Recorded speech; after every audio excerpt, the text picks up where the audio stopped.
any of you, if you guys make me look like Denzel Washington, there's $1,000 each for you guys. He's like, I'm going to work it. This is Rahan Joshua T. Samuel, originally from India, but most of us just call him Josh from the Den.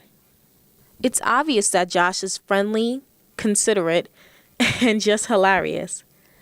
But what we don't know are the hardships he's faced with himself and what influenced his fun-loving and outgoing personality to begin with. First of all, I never even spoke a word till I was 3 years old. I didn't say a word. People were really scared. They thought I was going to be dumb, that I was going to be not able to speak at all. I didn't say a word. My parents would say I never spoke at all. After my third birthday, I started to say things. And I used to stutter when I was young. I used to get scared easily by people, and that used to make me stutter. And then I overcame stuttering by the time I was 12. And that was a big step in my life that I looked at myself like, because people used to just scare me. Not just by, even if they looked at me funny, I used to withdraw, go back, and I used to not say anything wrong, not say anything to people, and I used to keep to myself. My way of handling things was just avoiding people, not coming in contact with others. That's it. I know it's really hard for people to understand because I talk now non-stop. I can't stop myself. People need to like shut up. But that's the way it is. And the funny thing is, I married an awesome wife who doesn't talk much at all. She's the exact opposite of me. And it works for us. We've been together for 38 years with each other. But it's one of those things we really works for. She doesn't do much talking and I do a lot of talking, and it balances us. It really does. Josh agreed to tell us about his childhood in India, life in America as a young adult, and experiences at Lemoyne College. And I ended up in this country because my dad remarried a lady from America. She's actually from Holland, but she lived in India as a missionary. Then my mom had died in 1965, and they got married in 1971. And my stepmother, who I don't usually like to call stepmother, she was a mother, who also wanted us to be back here with her in this country. So she brought us here. So that's how we ended up in America. We landed in New Jersey. Growing up in India, it was like totally a different ball game for me. But I do come from a family. My dad was well off. My parents were well off. And technically, traditionally, those days, also times have changed a lot. We really didn't have to do much. We had people at home helping us. We had the help and everything. And we were taught to respect our help. We had the system, caste system and everything. And I come from a priestly class, from a temple priestly class. Then we were Hindus, we became Christians. And so our way of thinking, our way of life, enjoyment, a lot of things in our culture is taken with a grain of salt. We don't really, everything that comes to us to the day, because we have the rich, the poor, and the middle class people all enveloped in the same pattern of life. And so we really see everything, but we get adjusted to it, and we really don't have like catastrophes in that people are able to manage with what they have, and they're a lot more satisfied. I feel like a lot of times when people have less, they're more satisfied with what they have than people who have a lot are constantly looking for more and more. And hospitality is like a big main thing, attraction in India.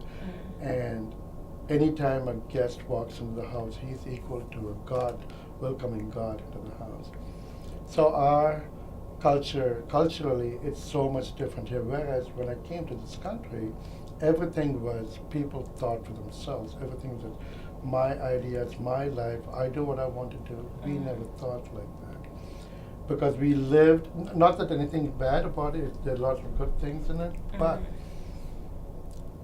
it takes a whole village to do things together and bring the happiness together. I love this country. I love America a lot.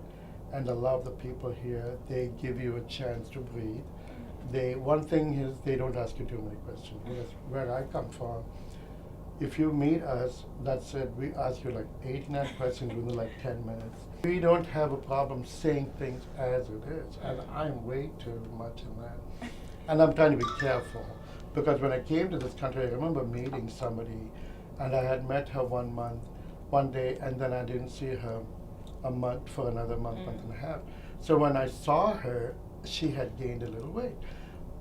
I didn't say it in a bad way. I looked at her like all happy to go see her. I'm like, hi, hon, how are you doing? You gained a little weight. You're looking wonderful.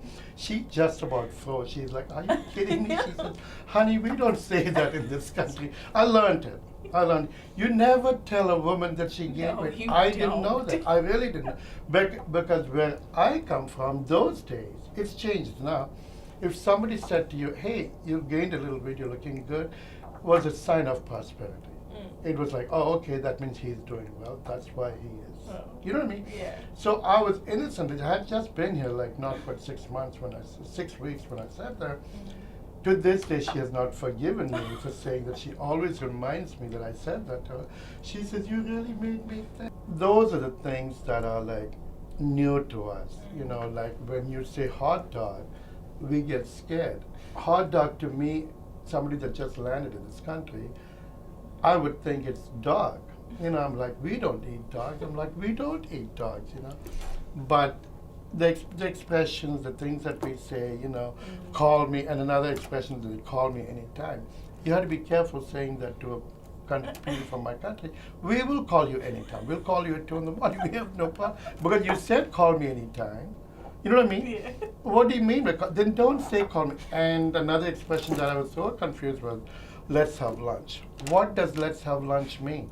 Does it have a time? Does it have like, you know what I mean? It doesn't mean anything, but people say let's do lunch. And for a long time I would go around telling people let's do lunch. You know, I was trying to meet girls before I met my wife. And I would tell them, let's do lunch, and they're like, what lunch are you talking? You always say let's do lunch, never give them a time. So that was a lot of expressions were confusing to us. You know, you just say things, but I don't know half the time that people mean it. Exactly, to be precise, I remember it, it's 9/11. Oh. On that day I started to work here. And I have to tell you the incident that happened that day was, here I had just started to work, and the incident, the 9/11 happened around 9:30, and I came to work like 11-ish, 11:30. And when I walked in, people didn't know who I was. A lot of kids had no idea who I was. They're looking at the television, they're looking at me, and they, you know, they were getting a little nervous and stuff. And I was also feeling a little uncomfortable. And I suggested to my boss if he'd let me go, and he said, I think it'll be a good idea. You know, so I left and I came back 2-3 days later. My main aim was to really get to know the students, to really get to know one by one. One thing I am is I know the faces, but I'm really bad with names. Extremely bad with names. So it was really a challenge for me to really remember the names, and they'd all come. For them it was easy to just remember my name, Josh, but I would have such a hard time. So those days, the names Debbie and Steve was like a common name, so I'd call everybody like Debbie or Steve.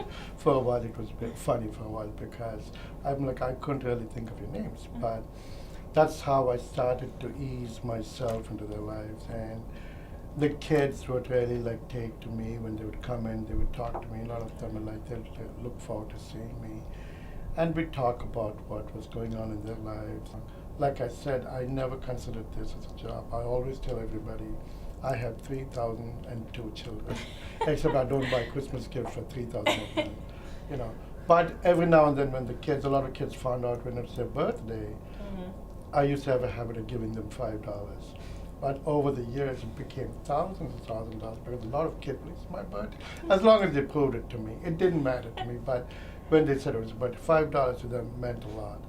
And so Today's my birthday, Josh. So. See? Now, by saying this, I'm sure people are going to come ask me. I've got it, guys. I'll give it to you. But it's just one other thing. I love to see a smile on children's faces, you know, because I feel like this is the 4 years that when they're going to be with us, this is the time that they can be young. Because once they walk out the door, it all goes out. they have to get serious. They get to look for a job. They look for an apartment, and all their life is serious. Life gives us so many choices. It depends on what we choose to do in order to make our lives to go somewhere meaningful.